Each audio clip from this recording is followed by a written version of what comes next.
வணக்கம், நான் உங்கள் Shabtheena. Welcome back to Shabtheena's kitchen. இன்னி நம்ம கிச்சனில் பார்க்க போது ஒரு அருமையான வெஜிடபிள் சோதி. இதோட இடியாப்பம் எப்படி பண்ணுறது பார்க்க போகிறோம்.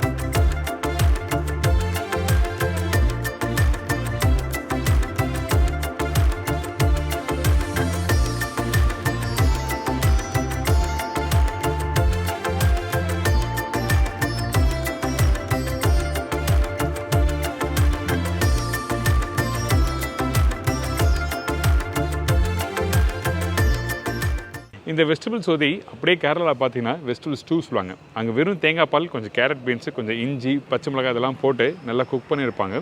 இதே நம்ம ஊர் சைடில் பண்ணும்போது கொஞ்சம் பாசிப்பருப்பு போட்டு தேங்காய் பால், அது கூட கொஞ்சம் காய்கறி, அதாவது வாழைக்காய், உருளைக்கிழங்கு, கேரட்டு, பீன்ஸு, அவரைக்காய், இந்த மாதிரி நம்ம ரெகுலராக யூஸ் பண்ணுற காய்கறியெல்லாம் வச்சு இந்த ப்ரிப்பரேஷன் பண்ணலாம்.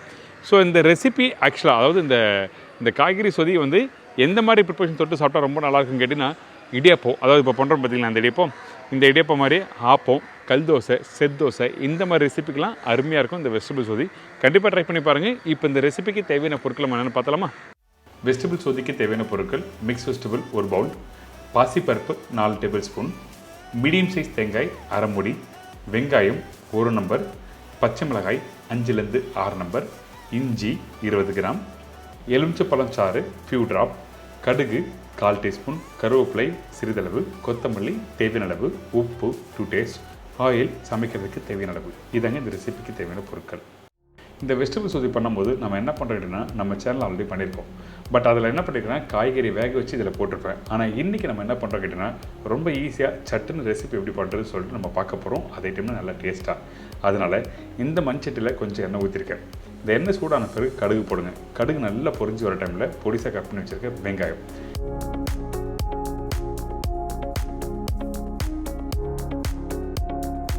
இந்த வெங்காயம் கொஞ்சம் லைட்டாக வதங்கணும். அதே டைமில் கொஞ்சம் பச்சை கருவேப்பிலை போடுங்க. இந்த வெங்காயம் வதங்குற பக்குவம் என்ன கேட்டேன்னா, கரெக்டாக ஒரு 20% வதங்கினா மட்டுமே போதும்.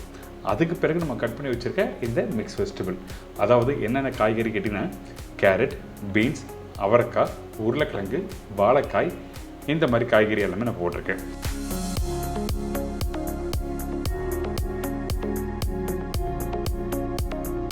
ஸோ இந்த காய்கறிலாம் போட்ட பிறகு கொஞ்சோண்டு உப்பு, மஞ்சத்தூள் போடுறோம். அந்த தாளிப்போட அந்த காய்கறி எல்லாத்தையும் நல்லா மிக்ஸ் பண்ணுங்கள். மிக்ஸ் பண்ணிவிட்டு இந்த காய் வேகிறதுக்கு எந்த அளவுக்கு தண்ணி வேணுமோ கொஞ்சமாக தண்ணி ஊற்றி வேக வைக்கிறோம். அதிகமான தண்ணி இந்த இடத்துல வேண்டாம். அதாவது காய் கொஞ்சம் ஒரு 80% அளவுக்கு வேகிறதுக்கு தேவையான அளவுக்கு தண்ணி ஊற்றினா மட்டுமே போதும். இப்போ தண்ணி ஊற்றியாச்சு. நல்லா மிக்ஸ் பண்ணுங்கள். மிக்ஸ் பண்ணிட்டு இந்த இடத்துல உப்பு கரெக்டாக இருக்க சொல்லி நீங்கள் செக் பண்ணணும்.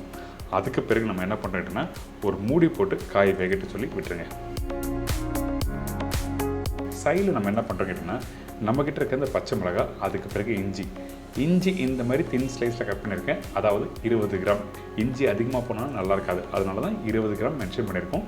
இந்த குவான்டிட்டி பச்சை மிளகாய்க்கு இந்த மாதிரி போட்டு கரெக்டாக அரைச்சிருங்க.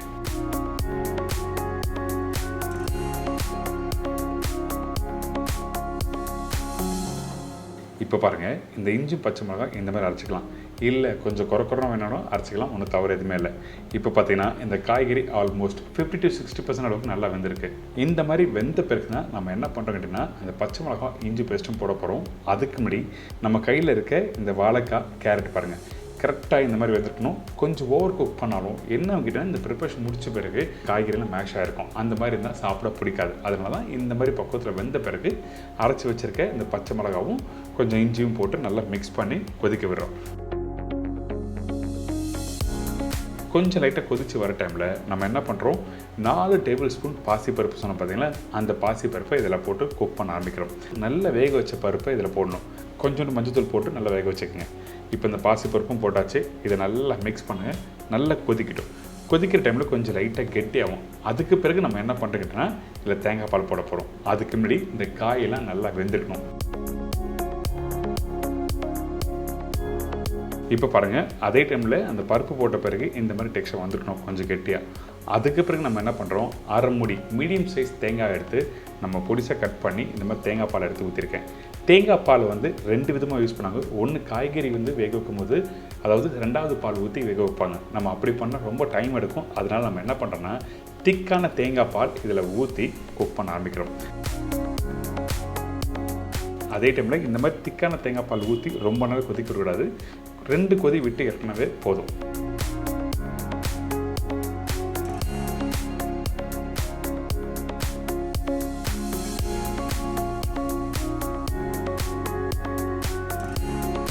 கடைசி நம்ம என்ன பண்ணுறோம், கொஞ்சம் கொத்தமல்லி போடுறோம். அதுக்கு பிறகு அடுப்பு ஆஃப் பண்ணிட்டு 2 ட்ராப் லெமன் போடுங்க. இந்த எலுமிச்சப்பழம் ஜூஸ் எதுக்காக இந்த இடத்துல நான் யூஸ் பண்ணுறேன்னா ஒரு ஷார்ப்பான ஒரு டேஸ்ட் கொடுக்கும். அதனால தான் இந்த எலுமிச்சப்பழம் இந்த இடத்துல யூஸ் பண்ணுறேன். இப்போ எப்படி பண்ணுறது எல்லாரும் தெரிஞ்சிருக்கும். இந்த வெஜிடபிள் சுதி கண்டிப்பாக ட்ரை பண்ணி பாருங்கள்.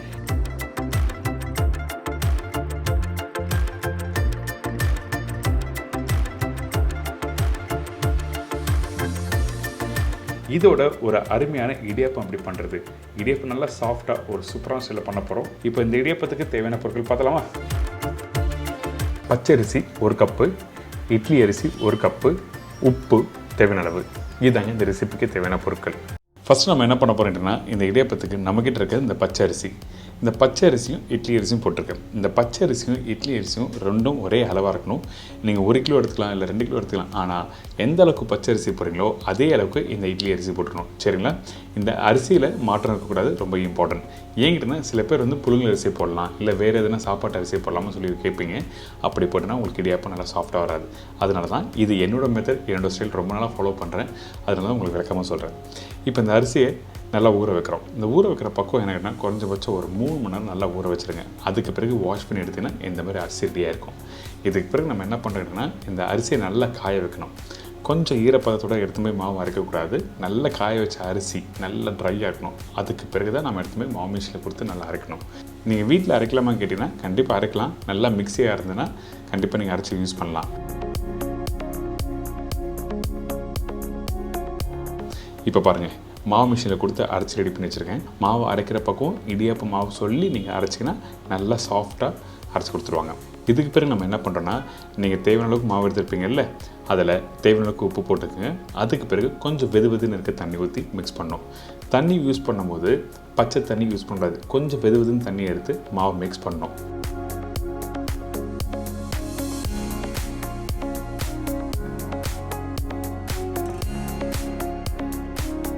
மாவு டைட்டாக மிக்ஸ் பண்ணக்கூடாது. அப்படி டைட்டாக இருந்தால் கண்டிப்பாக மாவு புளியும் போது ரொம்ப கஷ்டமாக இருக்கும். அதனால தான் இந்த மாதிரி லூஸாக இருக்கணும்.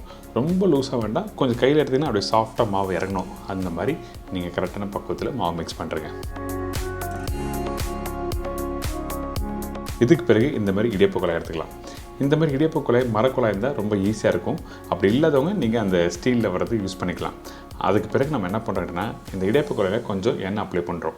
எதுக்காக கேட்டிங்கன்னா கொஞ்சம் ஈஸியாக புளியறதுக்காக.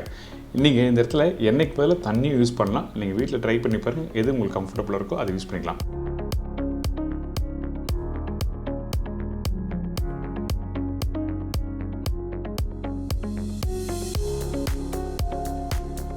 இதுக்கு பிறகு இந்த தட்டிலையும் கொஞ்சம் லைட்டாக எண்ணெய் அப்ளை பண்ணுறோம். அப்படி இல்லைனா ஒரு காட்டன் கிளாத் போடலாம், அதாவது காடா துணி சொல்லுவாங்கள்ல, அந்த காடா துணியும் போட்டுக்கலாம். இப்போ இந்த இடியாப்ப தட்டில் எல்லாத்தையும் நான் வந்து எண்ணெய் அப்ளை பண்ணி ரெடி பண்ணி வச்சுருக்கேன் இந்த மாதிரி. இதுக்கு பிறகு இந்த இடியாப்ப குழாயில் மாவு போட்டிருக்கேன். இந்த மாவு அதிகமாக போடக்கூடாது, ஒரு பாதி அளவுக்கு போட்டிங்கன்னா உங்களுக்கு புளியறதுக்கு ரொம்ப ஈஸியாக இருக்கும். அதனால் இந்த மாதிரி மாவு பாதி அளவுக்கு அந்த குழாயில் போட்டு அதுக்கப்புறம் அந்த இடியாப்ப தட்டு வச்சு நீங்கள் அப்படியே நல்லா புளிய வேண்டியதான். இந்த புளியிற பக்கம் என்ன கேட்டினா கரெக்டாக ஒரு 2 லேயர் வரலாம் அதிகபட்சம். நீங்கள் ரொம்ப அதிகமாக புளிஞ்சிட்டுனா ரொம்ப கெட்டியாகிடும். அதுக்கப்புறம் ஸ்டீம் பண்ணும்போது கொஞ்சம் ஹார்ட் ஆகிறதுக்கு வாய்ப்பு இருக்குது. அதனால் ஃபஸ்ட்டு லேயர் திருப்பி செகண்ட் லேயர்.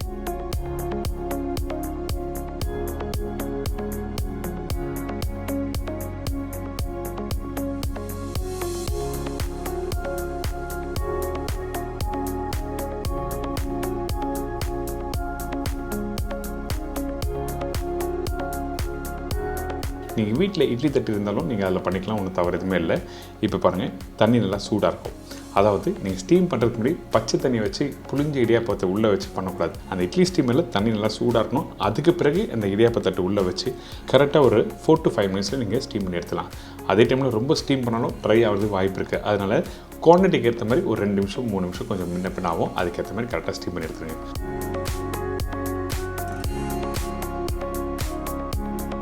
ரொம்ப சிம்பிள், ரொம்ப ஈஸி. எந்த அரிசியை யூஸ் பண்ணுறோம், அதே டைமில் எப்படி ஊற வச்சு நல்லா அரைச்சி எடுத்து வரோம், இதுதான் ரொம்ப இம்பார்ட்டன்ட் இடியாப்பம் பண்ணுறதுக்கு. உங்களுக்கு புரிஞ்சிருக்குன்னு நினைக்கிறேன். கண்டிப்பாக உங்கள் வீட்டில் ட்ரை பண்ணி பாருங்கள். ரொம்ப சிம்பிள், ரொம்ப ஹெல்த்தியான ஸ்டைலில் இன்றைக்கி இந்த இடியாப்பம் சொல்லி கொடுத்துருக்கேன். கண்டிப்பாக ட்ரை பண்ணுங்கள், என்ஜாய் பண்ணுங்கள்.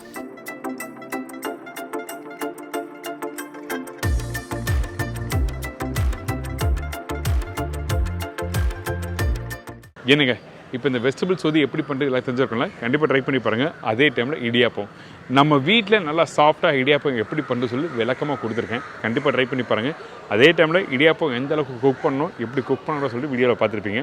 கண்டிப்பாக ட்ரை பண்ணுங்கள். இதே மாதிரி நாளைக்கு இன்னொரு சூப்பர் ரெசிபி சந்திக்கிறேன். நன்றி, வணக்கம், see you, bye, take care.